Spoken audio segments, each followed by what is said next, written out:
ბავშვებო, კი შემოვიპარეთ, მაგრამ სამუდამოდ ამ ოთახში ვერ დავიმალებით. კარგი, ჩავიდეთ პირველ სართულზე, ყველა დავაყენოთ და ვუთხრათ. ბავშვებო, ბოდიში, მაგრამ გეხუმრეთ, ჩვენ ზომბები არ ვართ, მაკიაჟი იყო და ის ბიჭებიც არ არიან ზომბები. ყველაფერი ტყუილი იყო და სინამდვილეში ეს დიდი ხუმრობა იყო. ხო, უბრალოდ თქვენთვის შეშინება გვინდოდა. ხო, ხუმრობა იყო. ხო, და არ უნდა დაუძახოთ არანაირ სერვისი, იმიტომ რომ ჯარიმის გადახდა მოგიწევთ ტყუილისთვის. თქვენი აზრით ამით მოტყუნდებიან?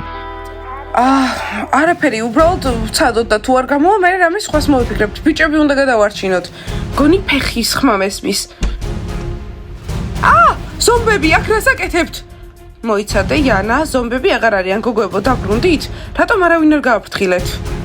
გამარჯობა ვირთხებო, დავბრუნდით ხო, მაგრამ გავიაზრეთ, რომ საშინელი შეცდომა დავუშვით. ხო, გავარკვიეთ, რომ მაქაურობა უკეთესი იყო და იმ ბიჭებს დავშორდით. ხო, დავშორდით, იმიტომ რომ თან მატყუარები იყვნენ. მატყუარები? მოიცადე, აქ რა მოხდა? უბრალოდ აღმოჩნდა, რომ ამ ბიჭებმა მოგვატყუეს, ზომბები არ ყოფილან. ხო, ჩვენი გაოცება უნდოდათ და თურმე ასე გაიკეთეს მაკიაჟი. მასკოტ? შემიძლია დავადასტურო, ზომები არ არიან, მხოლოდ დებილები. ხო, უბრალოდ იდიოტები. ზიპი ისეთი იდიოტია, ხო, საკატიც. კარგი მასწავლებელი მაიკი უნდა მოვძებნოთ. ხო, და ყველაფერი მოვუყვეთ. და სერვისი. გონი დაიჯერეს. მასწავლებელი მაიკის დარწმუნება დაგვჭირდება.